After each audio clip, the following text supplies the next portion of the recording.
ओम। हमने अभी तक निबंध के प्रश्न पढ़े हैं और आगे हम देखते हैं अभी आलोचना के प्रश्न।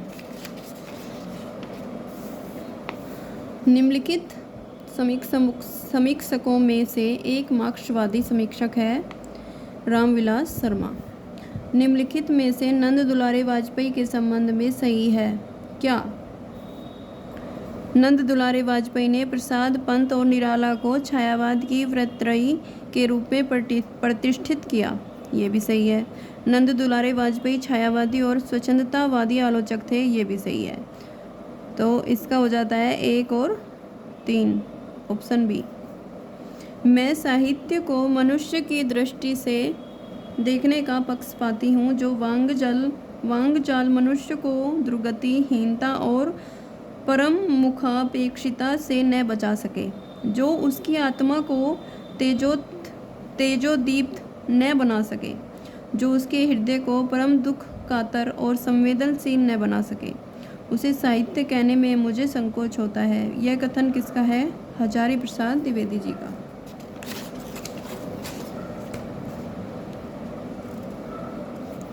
उपनिवेश में स्त्री की लेखिका कौन है? प्रभा खेतान। निराला की साहित्य साधना के लेखक हैं रामविलास शर्मा। महिला रचनाकार की कृतियाँ और अपनी संवेदनशीलता, तार्किकता और तेवर में बेहद पठनीय होते हुए भी आलोचना के ठंडेपन की शिकार हैं। यह कथन किसका है? ममता कालिया। साहित्य लोचन के लेखक हैं श्याम सुंदर दास। निर्मल जैन की कृति कथा समय में तीन हमसफर हैं कृष्णा सोबती, मन्नू भंडारी, उषा प्रियमवदा। मिश्र बंधु द्वारा लिखित हिंदी नवरत्न में इनमें से किस कवि को स्थान नहीं मिला है? मलिक मोहम्मद जायसी जी को। कामायनी एक पुनर्विचार कृति पर प्रकाशन किस वर्ष में हुआ? 1961 ईस्वी में।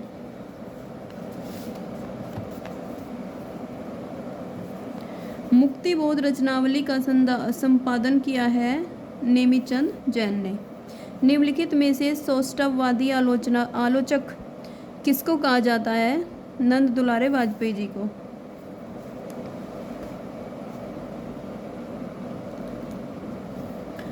रंग दर्शन के रचनाकार हैं नेमीचंद जैन।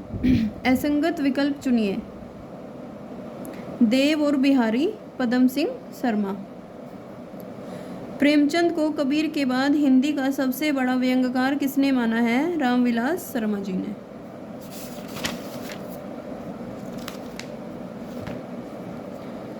हिंदी के मार्क्सवादी समीक्षक हैं डॉक्टर नामवर सिंह। प्रसंग गर्भत्व इनके गद्य की निजी विशेषता है।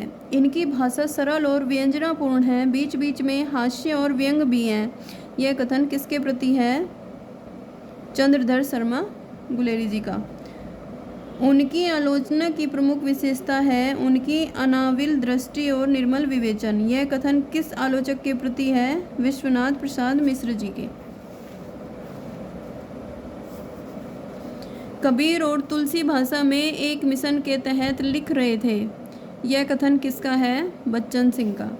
आज के व्यापक सामाजिक संबंधों के संदर्भ में जीने वाले व्यक्ति के माध्यम से ही मुक्तिबोध ने अंधेरे में कविता की अस्मिता की खोज को नाटकीय रूप दिया है। यह कथन किस आलोचक का है? नामवर सिंह जी का।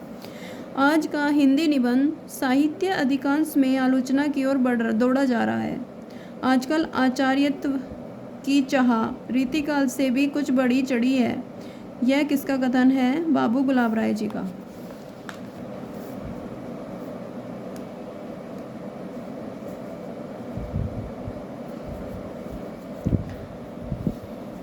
सूर्यकांत त्रिपाठी निराला के बारे में रामचंद्र शुक्ल की क्या स्थापनाएं हैं?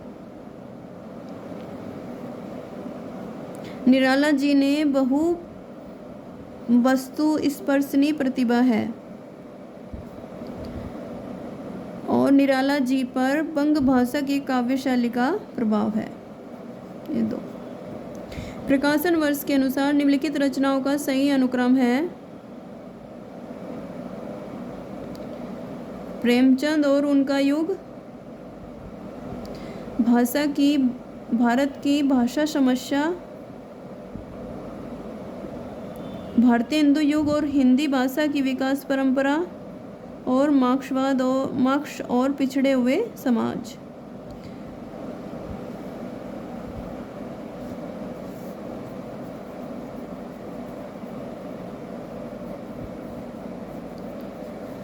किस वस्तु के प्रत्यक्ष ज्ञान और भावना से हमारी अपनी सत्ता के क्रोध का जितना ही अधिक तिरोभाव और हमारे मन की उस वस्तु के रूप में जितनी ही पूर्ण परिणति होगी उतनी ही बढ़ी हुई हमारी सौंदर्य की अनुभूति कही जाएगी। यह कथन किसका है? रामचंद्र शुक्ल का।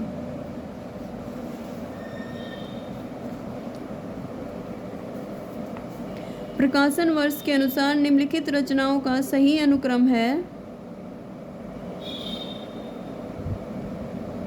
हिंदी साहित्य की भूमिका, कबीर, हिंदी साहित्य का आदिकाल और मध्यकालीन बौद्ध का स्वरूप। 4-3 बुलबुल।